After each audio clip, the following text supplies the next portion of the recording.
The circumstance I am about to mention will give you some notion of the extreme to which these excited feelings had worked upon her nerves. I was that night suddenly awakened by a piercing scream. I started upright in the bed, and saw my wife standing at the bedside, white as ashes with terror. It was some seconds, so startled was I, before I could find words to ask her the cause of her affright. She caught my wrist in her icy grasp, and climbed, trembling violently, into bed. Notwithstanding my repeated entreaties, she continued for a long time stupefied and dumb.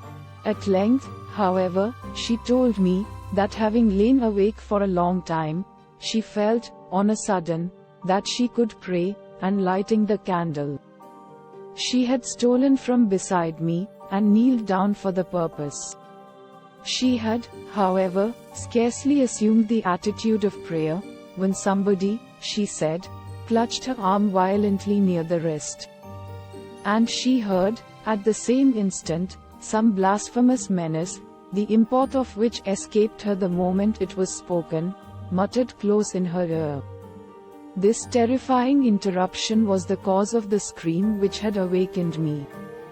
And the condition in which she continued during the remainder of the night confirmed me more than ever in the conviction that she was suffering under some morbid action of the nervous system. After this event, which had no hesitation in attributing to fancy, she became literally afraid to pray, and her misery and despondency increased proportionately. It was shortly after this that an unusual pressure of business called me into town one evening after office hours. I had left my dear little wife tolerably well, and little Fanny was to be her companion until I returned. She and her little companion occupied the same room in which we sat on the memorable evening which witnessed the arrival of our eccentric guest. Though usually a lively child, it most provokingly happened upon this night that Fanny was heavy and drowsy to excess. Her mamma would have sent her to bed, but that she now literally feared to be left alone, although, however, she could not so far overcome her horror of solitude as to do this, she yet would not persist in combating the poor child's sleepiness. Accordingly, little Fanny was soon locked in a sound sleep, while her mamma quietly pursued her work beside her.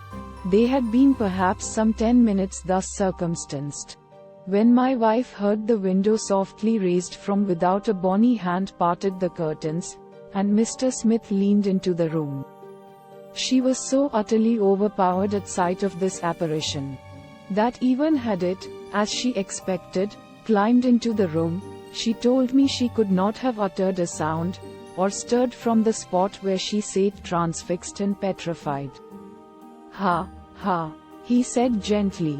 "I hope you'll excuse this, I must admit, very odd intrusion, but I knew I should find you here, and could not resist the opportunity of raising the window just for a moment, to look in upon a little family picture, and say a word to yourself. I understand that you are troubled, because for some cause you cannot say your prayers because what you call your faith is, so to speak, dead and gone, and also because what you consider bad thoughts are constantly recurring to your mind. Now, all that is very silly. If it is really impossible for you to believe and to pray, what are you to infer from that? It is perfectly plain your Christian system can't be a true one. Faith and prayer it everywhere represents as the conditions of grace, acceptance, and salvation. And yet your Creator will not permit you either to believe or pray. The Christian system is, forsooth, a free gift, and yet He who formed you in it makes it absolutely impossible for you to accept it. Is it, I ask you, from your own experience, is it a free gift?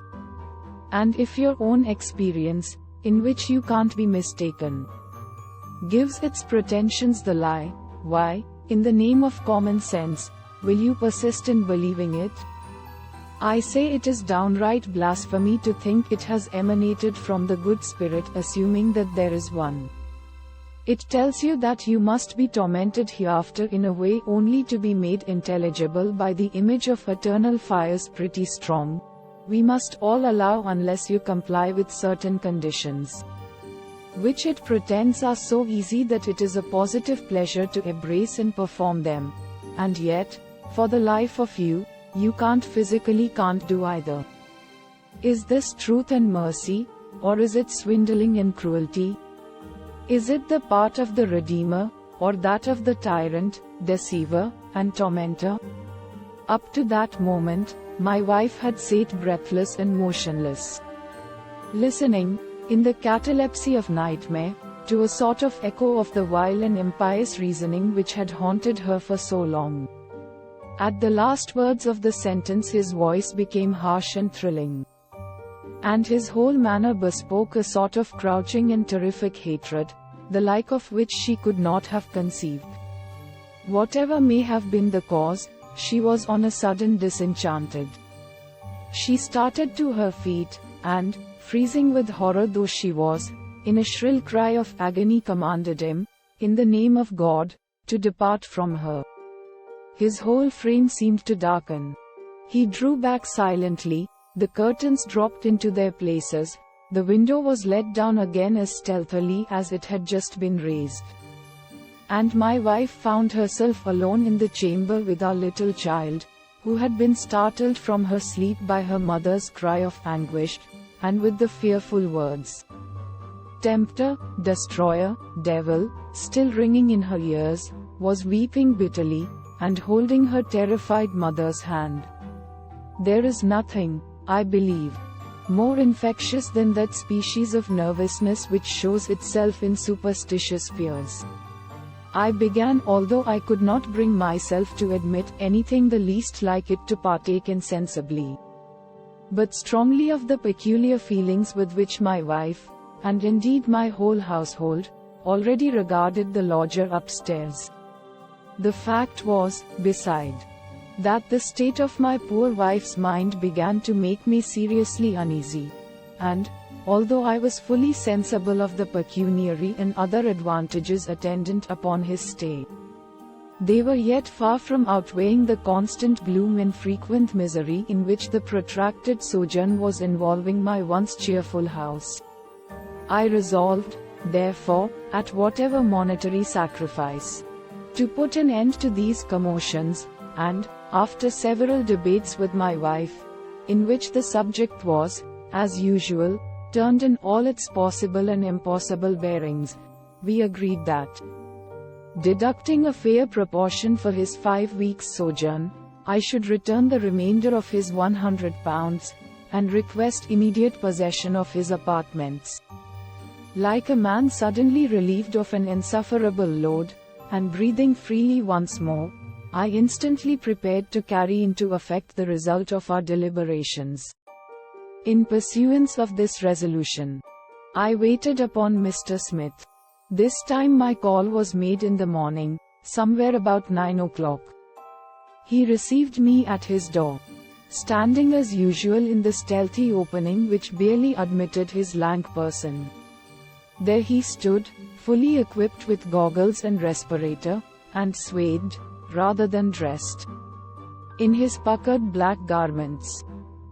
As he did not seem disposed to invite me into his apartment, although I had announced my visit as one of business, I was obliged to open my errand where I stood.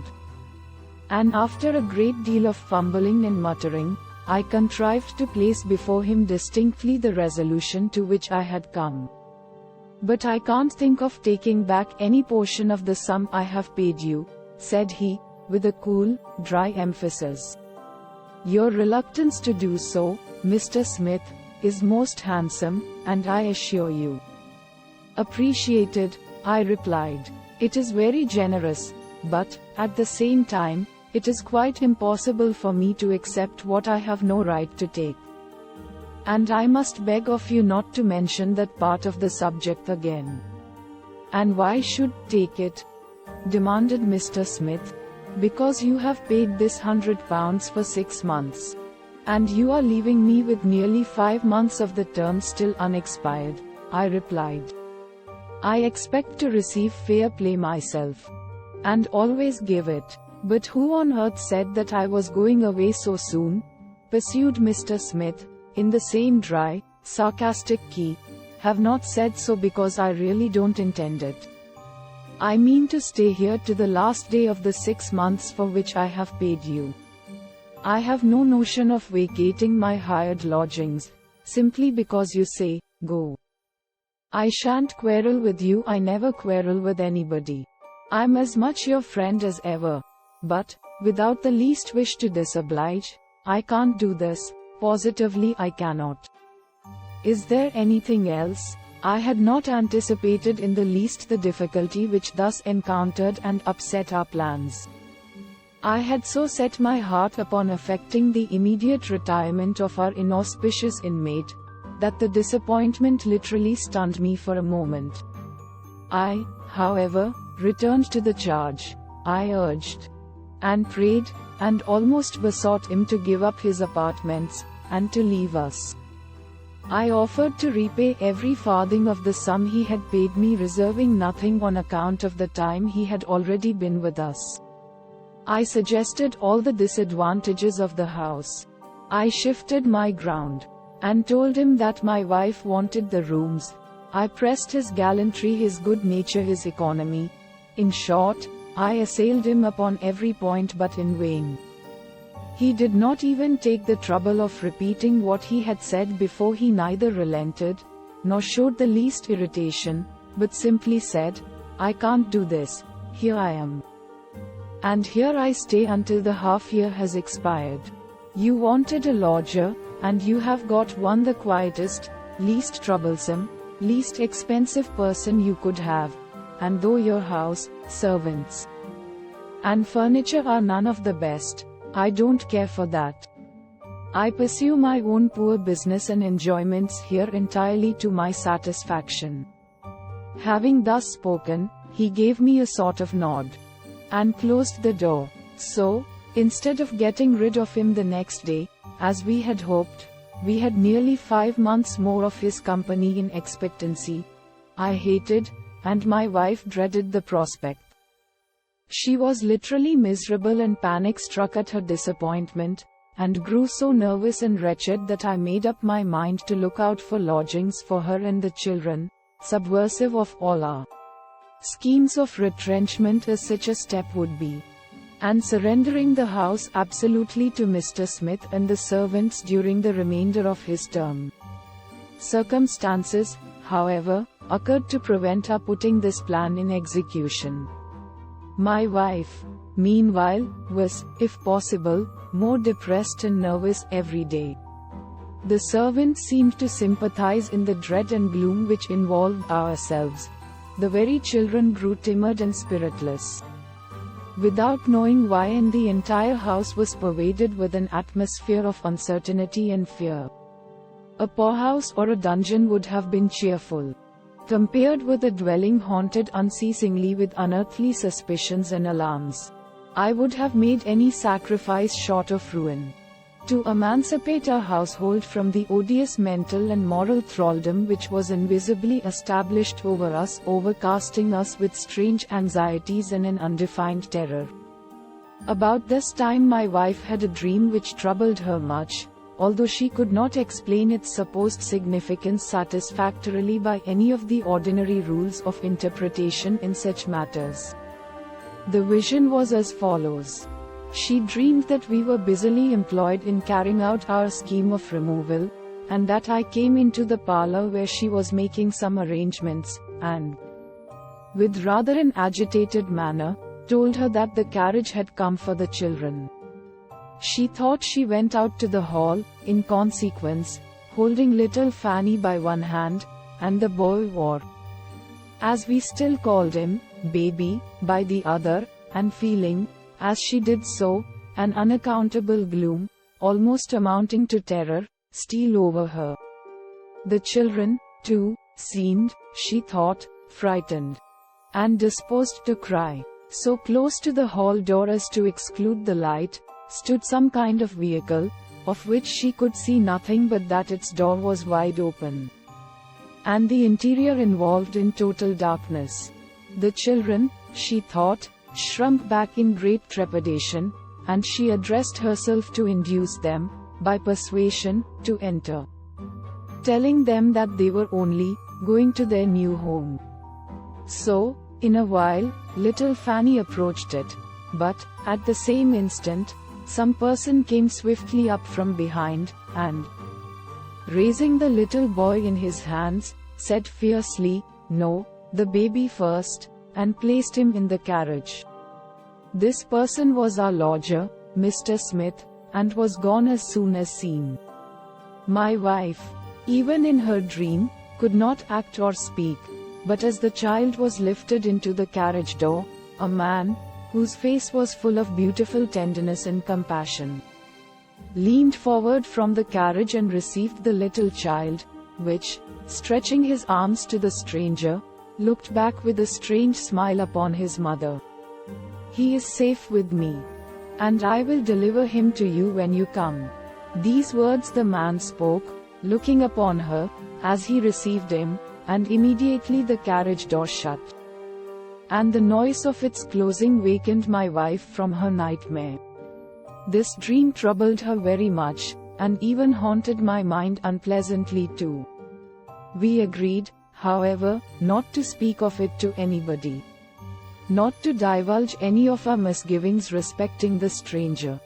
We were anxious that neither the children nor the servants should catch the contagion of those fears which had seized upon my poor little wife, and, if truth was spoken, upon myself in some degree also.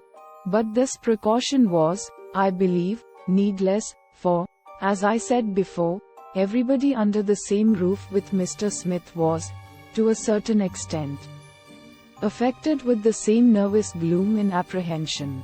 And now commences a melancholy chapter in my life. My poor little Fanny was attacked with a cough which soon grew very violent, and after a time degenerated into a sharp attack of inflammation. We were seriously alarmed for her life, and nothing that care and medicine could effect was spared to save it. Her mother was indefatigable, and scarcely left her night or day, and, indeed, for some time, we all but despaired of her recovery. One night, when she was at the worst, her poor mother, who had sat for many a melancholy hour listening, by her bedside, to those plaintive incoherences of delirium and moanings of fever, which have harrowed so many a fond heart, gained gradually from her very despair the courage which she had so long wanted, and knelt down at the side of her sick darling's bed to pray for her deliverance. With clasped hands, in an agony of supplication, she prayed that God would, in His mercy, spare her little child, that, justly as she herself deserved the sorest chastisement His hand could inflict, He would yet deal patiently and tenderly with her in this one thing. She poured out her sorrows before the mercy seat. She opened her heart, and declared her only hope to be in His pity, without which she felt that her darling would only leave the bed where she was lying for her grave. Exactly as she came to this part of her supplication, the child, who had grown, as it seemed, more and more restless, and moaned and muttered with increasing pain and irritation, on a sudden started upright in her bed, and, in a thrilling voice, cried, "No, no, the baby first." The mysterious sentence which had secretly tormented her for so long, thus piercingly uttered by this delirious, and, perhaps, dying child, with what seemed a preternatural earnestness and strength, arrested her devotions, and froze her with a feeling akin to terror. "Hush, hush, my darling," said the poor mother, almost wildly, as she clasped the attenuated frame of the sick child in her arms. "Hush, my darling. Don't cry out so loudly, there, my own love." The child did not appear to see or hear her, but sat up still with feverish cheeks, and bright unsteady eyes, while her dry lips were muttering inaudible words. "Lie down, my sweet child, lie down, for your own mother," she said. If you tire yourself, you can't grow well, and your poor mother will lose you." At these words, the child suddenly cried out again, in precisely the same loud, strong voice, "No, no. The baby first. The baby first," and immediately afterwards lay down, and fell, for the first time since her illness, into a tranquil sleep. My good little wife sat, crying bitterly by her bedside. The child was better, that was, indeed, delightful.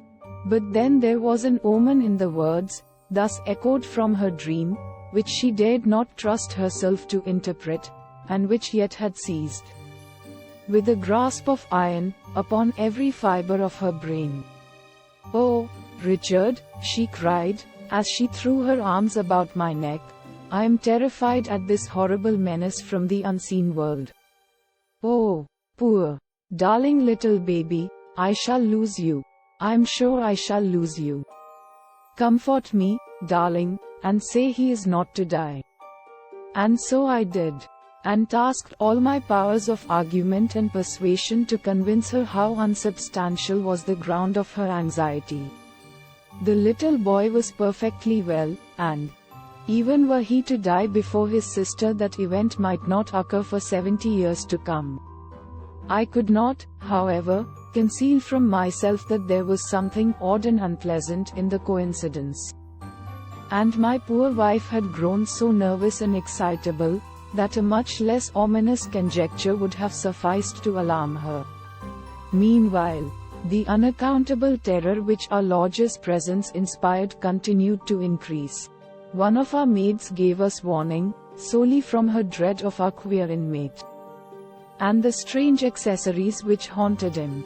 She said, and this was corroborated by her fellow servant, that Mr. Smith seemed to have constantly a companion in his room. That although they never heard them speak, they continually and distinctly heard the tread of two persons walking up and down the room together, and described accurately the peculiar sound of a stick or crutch tapping upon the floor, which my own ears had heard. They also had seen the large, ill-conditioned cat I have mentioned frequently steal in and out of the stranger's room, and observed that when our little girl was in greatest danger, the hateful animal was constantly writhing, fawning, and crawling about the door of the sick room after nightfall. They were thoroughly persuaded that this ill-omened beast was the foul fiend himself. And I confess I could not, skeptic as I was, bring myself absolutely to the belief that he was nothing more than a harmless, necessary cat. These and similar reports, implicitly believed as they palpably were by those who made them, were certainly little calculated to allay the perturbation and alarm with which our household was filled. The evenings had by this time shortened very much, and darkness often overtook us before we sat down to our early tea. It happened just at this period of which I have been speaking, after my little girl had begun decidedly to mend, that I was sitting in our dining parlor, with my little boy fast asleep upon my knees, and thinking of I know not what. My wife having gone upstairs, as usual, to sit in the room with little Fanny. As I thus sat in what was to me, in effect, total solitude, darkness unperceived stole on us. On a sudden, as I sat, with my elbow leaning upon the table, and my other arm round the sleeping child, I felt, as I thought, a cold current of air faintly blowing upon my forehead. I raised my head, and saw, as nearly as I could calculate, at the far end of the table on which my arm rested, two large green eyes confronting me. I could see no more, but instantly concluded they were those of the abominable cat. Yielding to an impulse of horror and abhorrence, I caught a water croft that was close to my hand, and threw it full at it with all my force. I must have missed my object, for the shining eyes continued fixed for a second, and then glided still nearer to me, and then a little nearer still.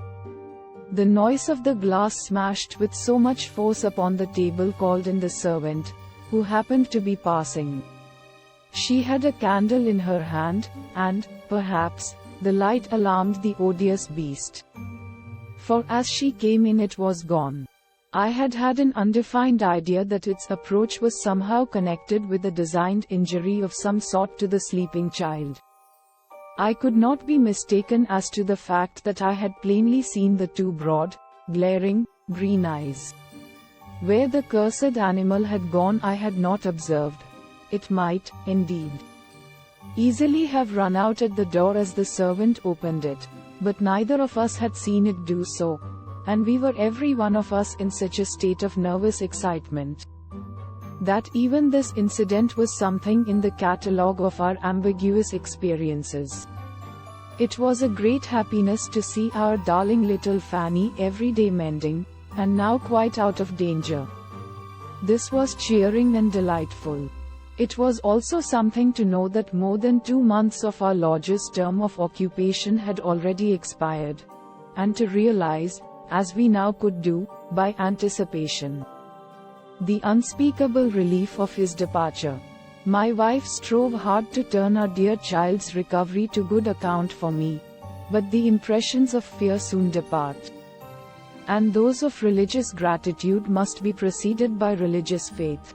All as yet was but as seed strewn upon the rock. Little Fanny, though recovering rapidly, was still very weak, and her mother usually passed a considerable part of every evening in her bedroom, for the child was sometimes uneasy and restless at night. It happened at this period that, sitting as usual at Fanny's bedside, she witnessed an occurrence which agitated her not a little. The child had been, as it seems, growing sleepy, and was lying listlessly, with eyes half open, apparently taking no note of what was passing. Suddenly, however, with an expression of the wildest terror, she drew up her limbs, and cowered in the bed's head, gazing at some object, which, judging from the motion of her eyes, must have been slowly advancing from the end of the room next the door. The child made a low shuddering cry, as she grasped her mother's hand, and, with features white and tense with terror, slowly following with her eyes the noiseless course of some unseen spectre, shrinking more and more fearfully backward every moment. "What is it? What is it that frightens you, my darling?" asked the poor mother, who, thrilled with horror, looked in vain for the apparition which seemed to have all but bereft the child of reason. "Stay with me, save me, keep it away, look at it making signs to me, don't let it hurt me, it is angry, oh. Mama, save me, save me." The child said this, all the time clinging to her with both her hands, in an ecstasy of panic. There, my darling," said my poor wife, "don't be afraid. There's nothing but me, your own mamma, and little baby in the room. Nothing, my darling, nothing indeed. Mamma, don't move. Don't go near him," the child continued wildly. "It's only his back now. Don't make him turn again. He's untying his handkerchief. Oh, baby, he'll kill baby. And he's lifting up those green things from his eyes. Don't you see him doing it? Mamma, why does he come here? Oh, Mamma, poor baby, poor little baby." She was looking with a terrified gaze at the little boy's bed, which lay directly opposite to her own, and in which he was sleeping calmly. Hush, my darling child," said my wife, with difficulty restraining an hysterical burst of tears. "For God's sake, don't speak so wildly. My own precious love, there, don't be frightened, there, darling, there. Oh, poor baby, poor little darling baby," the child continued as before. "Will no one save him? Tell that wicked man to go away. Oh, there, why, Mamma, don't. Oh, sure you won't let him. Don't, he'll take the child's life. Will you let him lie down that way on the bed safe, poor little baby? Oh, baby, waken, his head is on your face." As she said this, she raised her voice to a cry of despairing terror which made the whole room ring again. This cry, or rather yell, reached my ears as I sat reading in the parlor by myself, and fearing I knew not what, I rushed to the apartment. Before I reached it, the sound had subsided into low but violent sobbing, and just as I arrived at the threshold I heard, close at my feet, a fierce protracted growl, and something rubbing along the surbase. I was in the dark, but with a feeling of mingled terror and fury. I stamped and struck at the abhorred brute with my feet, but in vain. The next moment I was in the room, and heard little Fanny, through her sobs, cry, "Oh, poor baby is killed, that wicked man has killed him." He uncovered his face, and put it on him, and lay upon the bed and killed poor baby. I knew he came to kill him. Ah, Papa, Papa, why did you not come up before he went? He is gone, he went away as soon as he killed our poor little darling baby. I could not conceal my agitation, quite, and I said to my wife, "Has he, Smith, been here?" "No." "What is it, then?" "The child has seen someone." "Seen whom? Who has been here?" "I did not see it, but I am sure the child saw, that is, thought she saw hint. The person you have named." "Oh, God, in mercy deliver us. What shall I do? What shall I do?" Thus saying, the dear little woman burst into tears, and crying, as if her heart would break, sobbed out an entreaty that I would look at baby, adding, that she herself had not courage to see whether her darling was sleeping or dead. "Dead!" I exclaimed. "Tut, tut, my darling. You must not give way to such morbid fancies. He is very well, I see him breathing."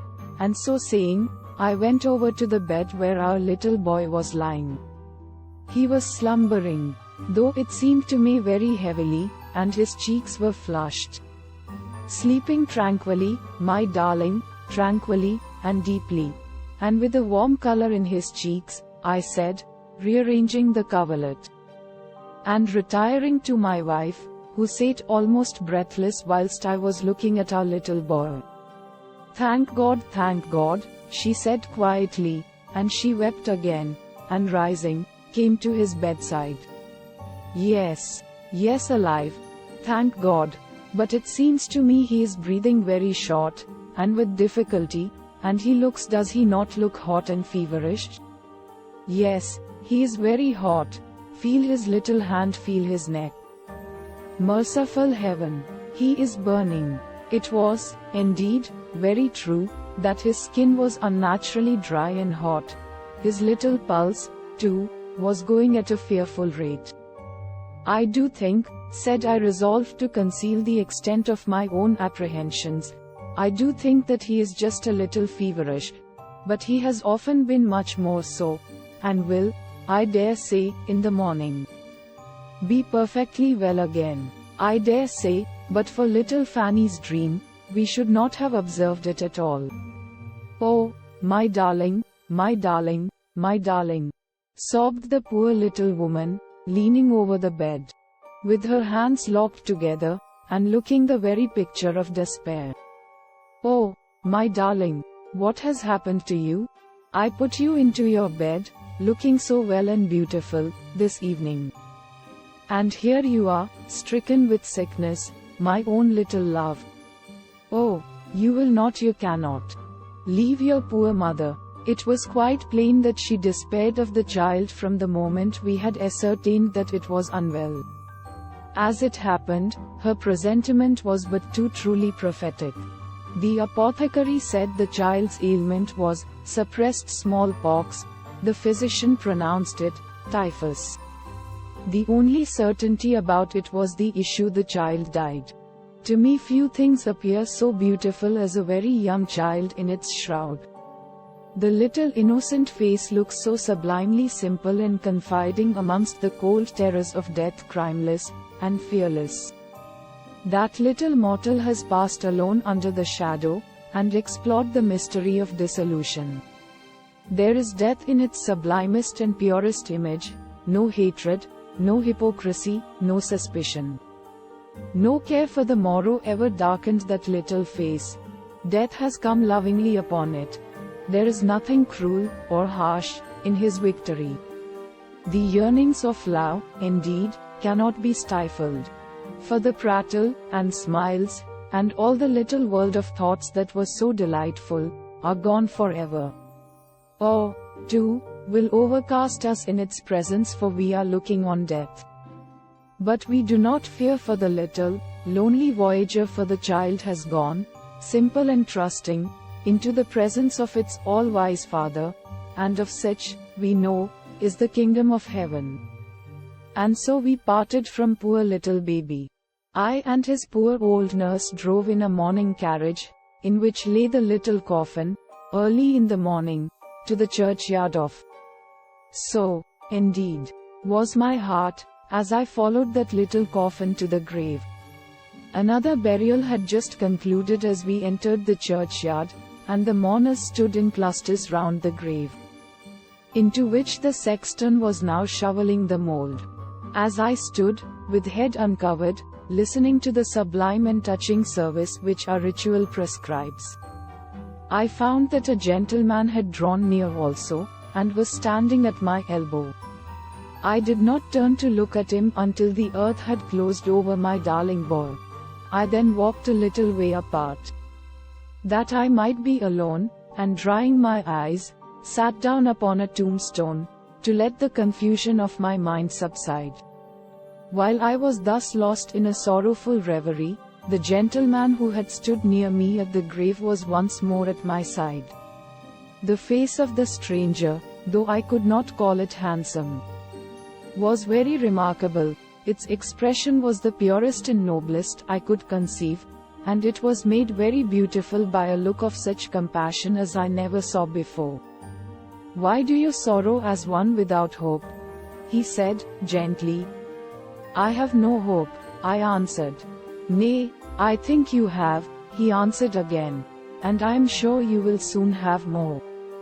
That little child for which you grieve has escaped the dangers and miseries of life.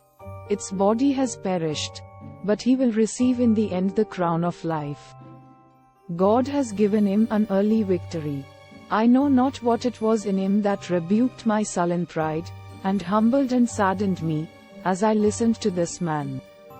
He was dressed in deep mourning, and looked more serene, noble, and sweet than any I had ever seen.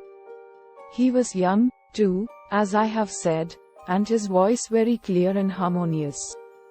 He talked to me for a long time, and I listened to him with involuntary reverence. At last, however, he left me, saying he had often seen me walking into town, about the same hour that he used to go that way, and that if he saw me again he would walk with me, and so we might reason of these things together.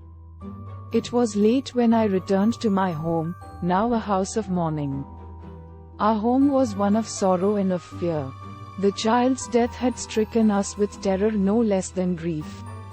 Referring it, as we both tacitly did, to the mysterious and fiendish agency of the abhorred being whom, in an evil hour, we had admitted into our house, we both viewed him with a degree and species of fear for which I can find no name. I felt that some further calamity was impending. I could not hope that we were to be delivered from the presence of the malignant agent who haunted, rather than inhabited our home, without some additional proofs alike of his malice and his power.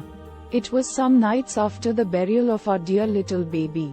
We had not gone to bed until late, and I had slept, I suppose, some hours, when I was awakened by my wife, who clung to me with the energy of terror. She said nothing, but grasped and shook me with more than her natural strength. She had crept close to me, and was cowering with her head under the bedclothes. The room was perfectly dark, as usual, for we burned no night light. But from the side of the bed next her proceeded a voice as of one sitting there with his head within a foot of the curtains, and, merciful heavens! It was the voice of our lodger. He was discoursing of the death of our baby, and in vain, in the old mocking tone of hate and suppressed fury, against the justice, mercy, and goodness of God. He did this with a terrible plausibility of sophistry, and with a resolute emphasis and precision, which seemed to imply, I have got something to tell you, and, whether you like it or like it not, I will say out my say. To pretend that I felt anger at his intrusion, or emotion of any sort, save the one sense of palsied terror, would be to depart from the truth. I lay, cold and breathless, as if frozen to death, unable to move, unable to utter a cry with the voice of that demon pouring, in the dark, his undisguised blasphemies and temptations close into my ears. At last the dreadful voice ceased. Whether the speaker went or stayed I could not tell. The silence, which he might be improving for the purpose of some hellish stratagem, was to me more tremendous even than his speech. We both lay awake, not daring to move or speak, scarcely even breathing, but clasping one another fast. Until at length the welcome light of day streamed into the room through the opening door, as the servant came in to call us. I need not say that our nocturnal visitant had left us. The magnanimous reader will, perhaps, pronounce that I ought to have pulled on my boots and inexpressibles with all available dispatch, run to my lodger's bedroom, and kicked him forthwith downstairs, and the entire way moreover out to the public road, as some compensation for the scandalous affront put upon me and my wife by his impertinent visit. Now, at that time, I had no scruples against what are termed the laws of honor, was by no means deficient in pluck, and gifted, moreover, with a somewhat excitable temper. Yet, I will honestly avow that, so far from courting a collision with the dreaded stranger, I would have recoiled at his very sight, and given my eyes to avoid him, such was the ascendancy which he had acquired over me, as well as everybody else in my household, in his own quiet, irresistible, hellish way. The shuddering antipathy which our guest inspired did not rob his infernal homily of its effect. It was not a new or strange thing which he presented to our minds. There was an awful subtlety in the train of his suggestions. All that he had said had floated through my own mind before, without order, indeed, or show of logic. From my own rebellious heart the same evil thoughts had risen, like pale apparitions hovering and lost in the fumes of a necromancer's cauldron. His was like the summing up of all this, a reflection of my own feelings and fancies, but reduced to an awful order and definiteness, and clothed with a sophistical form of argument. The effect of it was powerful.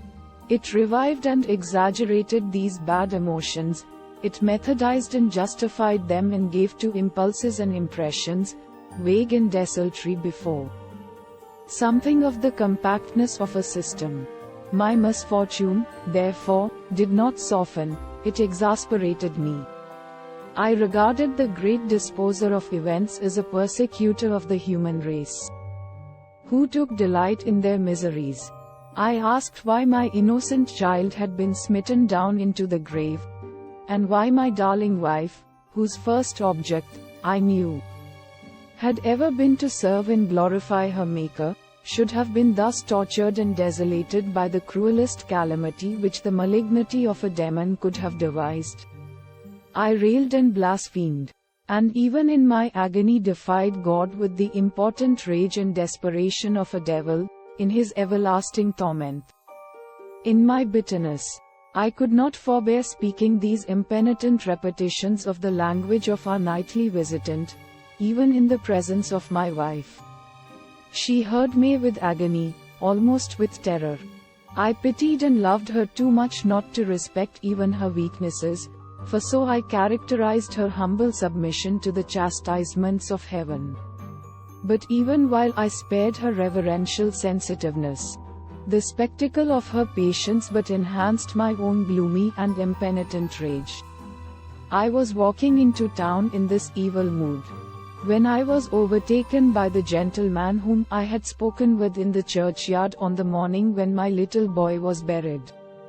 I call him gentleman. But I could not say what was his rank. I never thought about it. There was a grace, a purity, a compassion, and a grandeur of intellect in his countenance, in his language, in his mien. That was beautiful and king-like. I felt, in his company, a delightful awe, and an humbleness more gratifying than any elation of earthly pride. He divined my state of feeling. But he said nothing harsh. He did not rebuke, but he reasoned with me, and oh, how mighty was that reasoning! Without formality, without effort, as the flower grows and blossoms. Its process was in harmony with the successions of nature, gentle, spontaneous, irresistible. At last he left me. I was grieved at his departure, I was wonder-stricken. His discourse had made me cry tears at once sweet and bitter. It had sounded depths I knew not of. And my heart was disquieted within me. Yet my trouble was happier than the resentful and defiant calm that had reigned within me before. When I came home, I told my wife of my having met the same good, wise man I had first seen by the grave of my child. I recounted to her his discourse, and, as I brought it again to mind, my tears flowed afresh. And I was happy while I wept. I now see that the calamity which bore at first such evil fruit, was good for me. It fixed my mind, however rebelliously, upon God. And it stirred up all the passions of my heart. Levity, inattention, and self-complacency are obstacles harder to be overcome than the violence of evil passions. The transition from hate is easier than from indifference to love. A mighty change was making on my mind. I need not particularize the occasions upon which I again met my friend, for so I knew him to be, nor detail the train of reasoning and feeling which in such interviews he followed out. It is enough to say, that he assiduously cultivated the good seed he had sown, and that his benignant teachings took deep root, and flourished in my soul, heretofore so barren. One evening, having enjoyed on the morning of the same day another of those delightful and convincing conversations, I was returning on foot homeward, and as darkness had nearly closed, and the night threatened cold and fog, the footpaths were nearly deserted. As I walked on, deeply absorbed in the discourse I had heard on the same morning, a person overtook me, and continued to walk, without much increasing the interval between us, a little in advance of me. There came upon me, at the same moment, an indefinable sinking of the heart. A strange and unaccountable fear. The pleasing topics of my meditations melted away, and gave place to a sense of danger, all the more unpleasant that it was vague and objectless. I looked up. What was that which moved before me? I stared, I faltered, my heart fluttered as if it would choke me, and then stood still. It was the peculiar and unmistakable form of our lodger. Exactly as I looked at him, he turned his head, and looked at me over his shoulder. His face was muffled as usual. I cannot have seen its features with any completeness. Yet I felt that his look was one of fury. The next instant he was at my side, and my heart quailed within me, my limbs all but refused their office, yet the very emotions of terror, which might have overcome me, acted as a stimulus, and I quickened my pace. Hey, what a pious person! So I suppose you have learned at last that evil communications corrupt good manners. And you are absolutely afraid of the old infidel, the old blasphemer, hey? I made him no answer. I was indeed too much agitated to speak. You'll make a good Christian, no doubt, he continued. The independent man, who thinks for himself, reasons his way to his principles, and sticks fast to them, is sure to be true to whatever system he embraces. You have been so consistent a philosopher. That I am sure you will make a steady Christian. You are not the man to be led by the nose by a sophistical mumbler. You could never be made the prey of a grasping proselytism. You are not the sport of every whiff of doctrine, nor the facile slave of whatever superstition is last buzzed in your ear. No, you've got a masculine intellect, and think for yourself. Hey, I was incapable of answering him. I quickened my pace to escape from his detested persecution, but he was close beside me still. We walked on together thus for a time, during which I heard him muttering fast to himself, like a man under fierce and malignant excitement.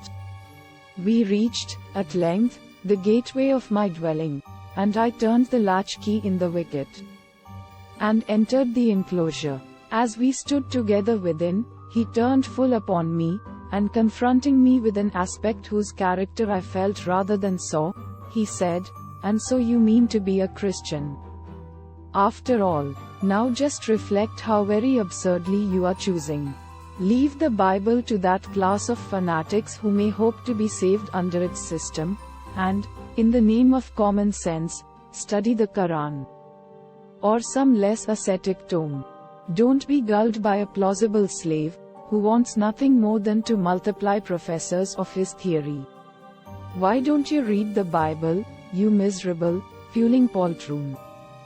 Before you hug it as a treasure, why don't you read it, and learn out of the mouth of the founder of Christianity that there is one sin for which there is no forgiveness, blasphemy against the Holy Ghost, hey?